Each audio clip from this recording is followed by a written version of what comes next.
Fields of green, the battle's ground. Hopes rise high with every sound. But victory seems so far away, and sorrow whispers at the end of the day. Through the storm and the pouring rain. Malaysia ini bener-bener gak punya prinsip hidup sama sekali. Bagaimana enggak gitu? Katanya negara maju, tapi kok hobi banget sih meniru apa yang dilakukan Indonesia? Bukan meniru, tapi ngeklaim secara sepihak. Ya, negeri Upin Ipin itu memang jago banget kalau soal klaim-mengklaim, dari mulai batik hingga yang terbaru pemain sepak bola dari negeri orang. Bahkan nih, menurut laporan dari Football Primer, Malaysia kini sedang mengincar 3 pemain keturunan dari Belanda dan ingin mengikuti jejak Indonesia. Hadeh, mulai lagi deh. Di sisi lain, melihat segala hal yang terjadi mungkin dilandasi atas dasar cemburu, karena Indonesia kelihatan begitu mudah dapat pemain keturunan yang terbukti kualitasnya mampu mengangkat level kualitas permainan. Beda dengan Malaysia, di mana pemain-pemain naturalisasinya selama ini beneran bapuk. Bahkan 9 naturalisasi Piala AFF kemarin gak mampu bikin mereka lolos ke fase grup. Maka dari itu, meski Malaysia mau tiru Indonesia mencari banyak pemain keturunan baru, tapi mereka nggak bisa menyamai capaian yang telah diraih Timnas Garuda sampai saat ini. Lah kok bisa? Mari kita ulas selengkapnya.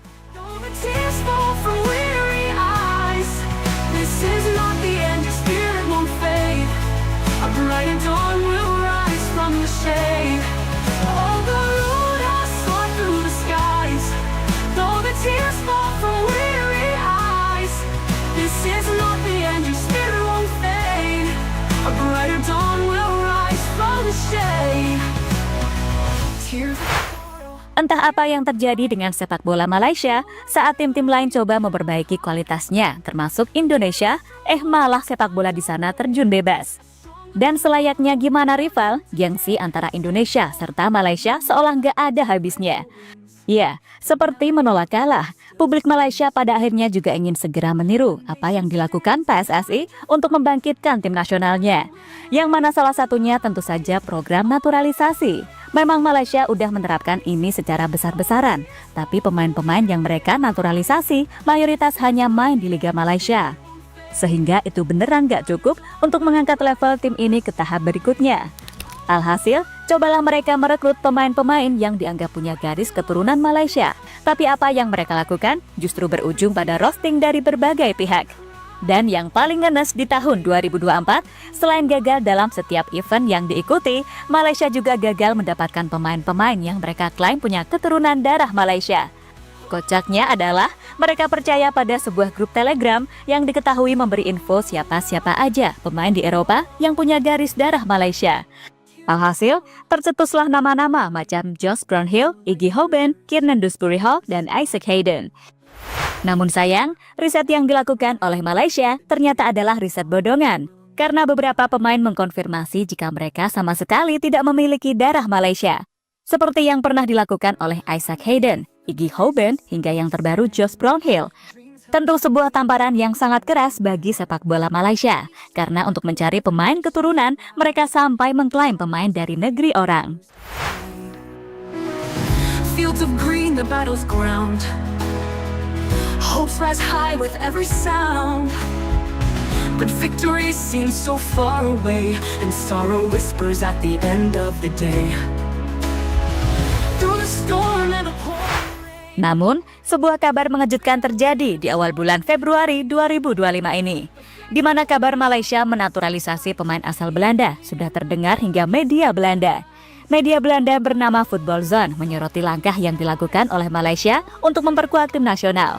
Malaysia ingin tiru Indonesia, berharap bisa yakinkan 3 pesepak bola Belanda, tulis judul artikel Football Zone. 3 pemain Belanda yang dirumorkan akan dinaturalisasi oleh Malaysia ialah Ferdy Drijf, Sam Schepperman, dan Dylan van Wageningen. Ferdy Drijf bermain sebagai penyerang yang bermain untuk Rapid Vienna di Liga Austria. Kontrak pemain 26 tahun di klub tersebut berakhir pada Juni 2025. Ferdy Drijf pernah memperkuat timnas kelompok umur Belanda. Selain itu, ia pernah membela beberapa klub Belanda seperti PSV Zwolle dan AZ Alkmaar. Selanjutnya ada Sam Schepperman, pemain berposisi sebagai gelandang bertahan di klub Eredivisie Heracles Almelo. Pemain 22 tahun itu sudah memainkan 12 laga di Eredivisie musim ini.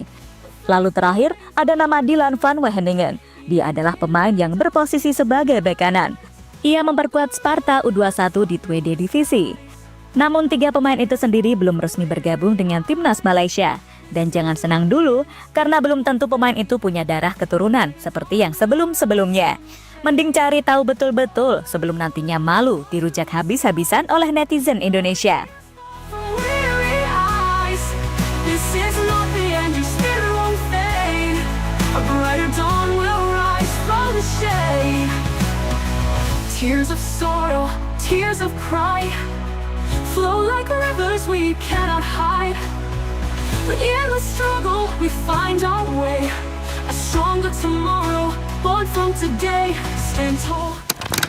Sementara itu, melihat segala hal yang terjadi dengan Malaysia, terutama soal klaim-mengklaim pemain, pada akhirnya membuat mereka jadi bahan guyonan dunia. Di mana media Korea Selatan bernama ports.kan.co.k dengan tegas menyatakan bahwa program naturalisasi yang dilakukan oleh Indonesia telah memberikan hasil yang memuaskan. Sebaliknya, Malaysia justru mendapatkan situasi yang memalukan. Sementara sepak bola Indonesia memfokuskan upayanya kepada perekrutan pemain naturalisasi, negara tetangga Malaysia juga sedang mengerjakan proyek perekrutan pemain naturalisasi, tetapi tidak membuahkan hasil. Ada laporan bahwa gelandang Inggris yang bermain di Burnley, Josh Brownhill, diusahakan menjadi warga negara naturalisasi, tetapi gagal dan itu sungguh memalukan. Karena sang pemain mengkonfirmasi jika dia sama sekali tidak punya garis keturunan Malaysia, tulis media tersebut. Ya, selain media Korea Selatan, ada pun media dari Thailand serta Vietnam yang kompak merosting Malaysia. Situasi di sepak bola Malaysia kini benar-benar absurd parah. Gak federasinya, gak timnasnya, gak fans-fansnya. Itulah sebabnya Prince Johor atau Tunku Ismail Idris sangat ingin ada orang seperti Erick Thohir di dalam Federasi Sepak Bola Malaysia. Menurutnya, orang-orang di tubuh FAM itu blas gak punya visi, komitmen, serta pengetahuan yang mumpuni. Dan Erick Thohir dianggapnya sebagai sosok yang memiliki banyak kelebihan di dunia sepak bola, mulai dari dana, pengetahuan, relasi mancanegara, dan passion. Nah, penilaian Tunku Ismail Idris itu seketika membuat heboh publik sepak bola Malaysia, di mana pemilik klub Johor Darul Takzim itu dianggap bisa jadi juru selamat sepak bola Malaysia karena punya karakter 11-12 dengan Erick Thohir. Terlebih, Ismail sukses mengelola JDT sebagai salah satu klub terbaik di Asia Tenggara yang bisa bersaing di kawasan Asia. Dan senada dengan publik sepak bola Malaysia, mantan pelatih Malaysia, Raja Isa, juga beranggapan demikian. Di mata Isa, Tunku Ismail dirasa sangat bisa membawa perubahan di sepak bola Malaysia. Lagi pula, Tunku Ismail juga pernah jadi presiden FAM pada tahun 2017 hingga 2018. Sehingga fans sepak bola Malaysia pun kian mendesak agar bos JDT pun kembali menduduki jabatan tersebut, menggeser baginda Datuk Hamidin yang dianggap gak becus. Namun, Ismail menolak bergabung dengan FAM selagi ada Datuk Hamidin dan kroninya. Saya tidak akan bergabung dengan FAM yang akan bergabung dengan saya, kata Ismail. For every fall, the spirit tries. Through the storm and the pouring rain, we bear the weight of joy and pain. But flags still waves, our hearts still fight, even in... Dan terlepas dari apapun, meski Malaysia meniru program naturalisasi Indonesia, tapi mereka nggak bisa mendapatkan pemain-pemain top seperti apa yang dilakukan oleh Pak Erick. Banyak pemain-pemain keturunan Indonesia menjadi langganan tim-tim elit di Eropa. Bahkan kini, Indonesia berpeluang besar untuk bisa lolos ke Piala Dunia 2026.